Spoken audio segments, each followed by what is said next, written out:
সাহাবী মহানবী সাল্লাল্লাহু আলাইহি ওয়াসাল্লামকে জিজ্ঞেস করলেন, আমি আজকে 4 দেরহাম দান করছি।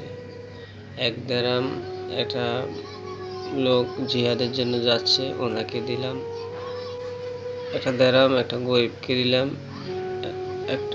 আরেকটা দেরহাম আরেকটা অভাবীকে দিলাম।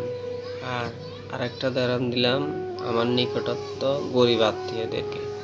এই 4টার মধ্যে কোনটা প্রধান দান? রাসূল সাল্লাল্লাহু আলাইহি ওয়াসাল্লাম বললেন, এই 4টার মধ্যে তোমার মূল্যবান দান হচ্ছে তোমার নিকটস্থ আত্মীয়কে যেটা দিচ্ছ ওটাই মূল্যবান।